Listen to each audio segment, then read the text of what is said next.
Today we look at our theme in the lenses of the story of Elkanah and Hannah.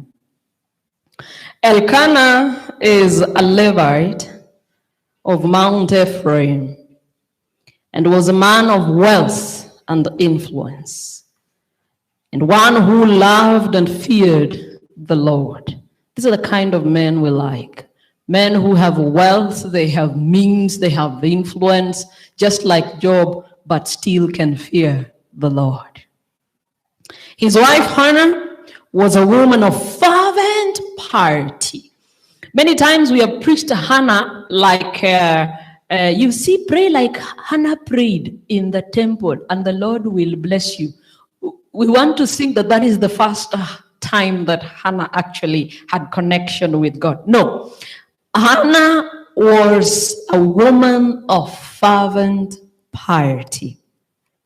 Gentle and unassuming, her character was marked with deep earnestness and a lofty face.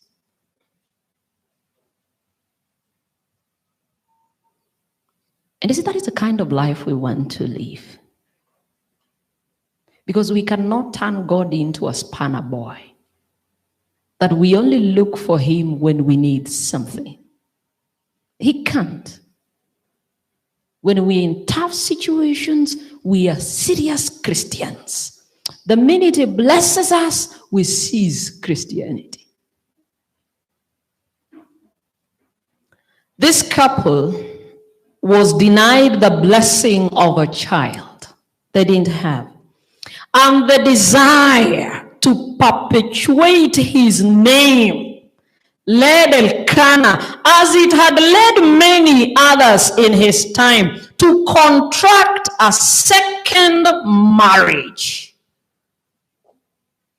Because when time seems to be moving, there is no child that is coming, you're thinking, who will perpetuate my name? Who will take my place after I am gone? For many of us that are Africans, you keep wondering, will I receive a share of my father's property? Because there are communities, if you do not have a son, you're not entitled to land as a man. Why would you be given and you have no sons? So I'm trying to understand Elkanah with the very reasons that move most of us to contract second, third marriages on grounds of a child that has not come.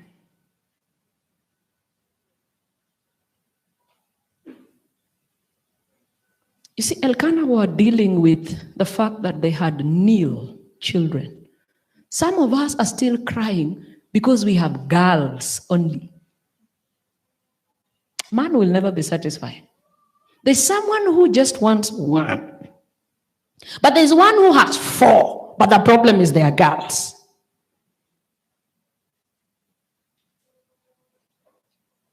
And they will keep pushing you. I will leave you if you do not give me a son. And I'm asking, who determines the sex of a child? Is it not the man? I'm kufanya biology. Ni wale watu walifanya sciences mbili, physics na chemistry. It's the man.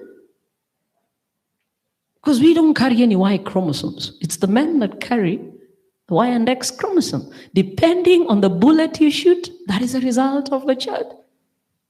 If you keep on X chromosome, those are girls. So you cannot blame a wife for the children that you have. No, you can't. You can't. Men that have gone to school, learned.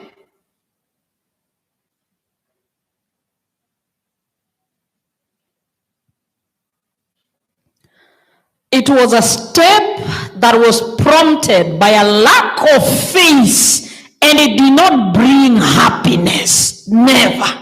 And allow me say this categorically. There can never be happiness in the things that God has never sanctioned and he will never sanction.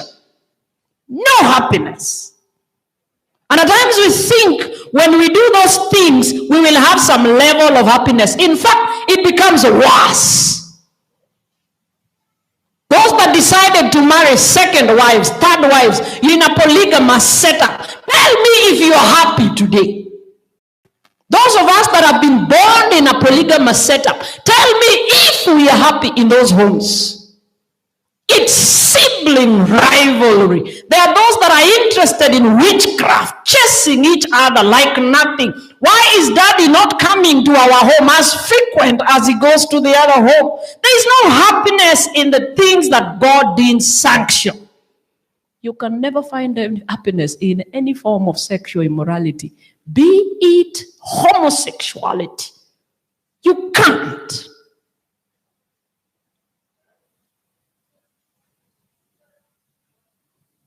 Never. If it were not the funding that makes many of our children move into the LGBTI, if it were not for that funding, I doubt if they will make the same decision. So they would rather bear with infections, rectal prolapse, name it, for some money. If that funding was never there, none of our children would go into it. No one. Polygamy has been acceptable since Bible times. It was normalized, but God has never sanctioned. Polygamy is sanitized adultery. Adultery imepakwa sanitizer. There's no happiness. Tell me which home is happy. Anyone coming from a polygamous setup, tell me if you're happy. You're not. Never. They had sons and daughters added to the household. So many. Penina. Her name was Penina. There are certain names in the Bible you read, don't give them to your children. Be very careful. Penina. Hata ukisikia vitu alifanya, bado unaita mtoto Penina.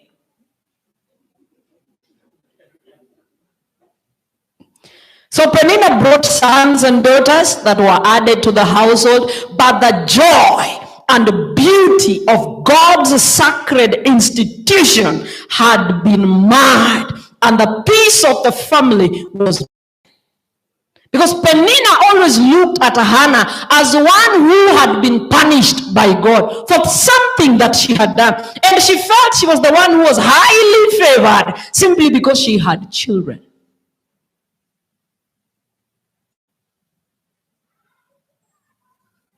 And I'm imagining if Penina was a Luo, the kind of abuses she would actually throw to Hannah.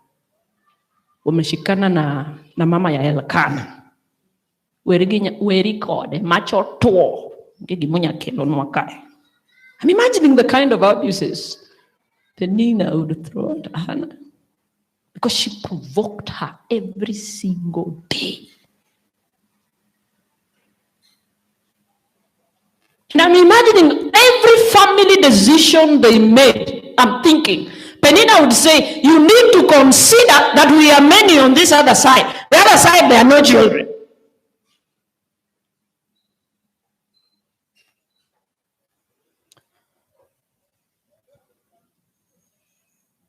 Penina, the new wife to Elkanah.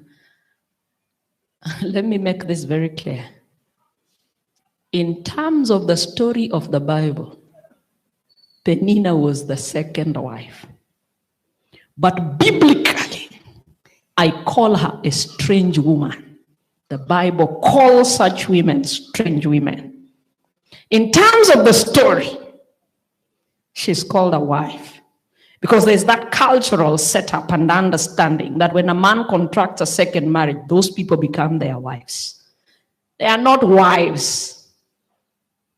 When I say biblically, I mean something can be in the Bible, but it is not of the Bible. So biblically, she is a strange woman. But because the story is in the Bible, accepted by the culture in their time, she's called a wife. So don't be fast to stand and say, the Bible says Solomon had 700 wives, 300 concubines. He had only one wife. The rest were strange women.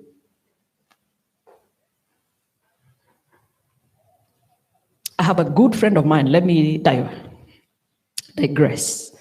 She's also a preacher, a lay preacher. I love when she gives her testimony. She says there's this man that approached her and promised to marry her. And she accepted. And she knew this man had a wife. But she says life got difficult. Life got difficult. And when she learned the truth about polygamy, she quit that marriage with children. And she says, Liz, I didn't care how my children were going to grow up. I didn't care how my children were going to feed, how they were going to go to school. What I cared about was the fact that now I knew the truth. And for years, she spent her life at the roadside, selling some food stuff to take care of her children. And then she says, after many, many years, a big car came and stopped where she was selling. And she's also wondering, who's this? Then the person that came out was the man that had married her. And the man was asking, what is this you're doing? She says, but I have to fend for my children. And the man began to cry.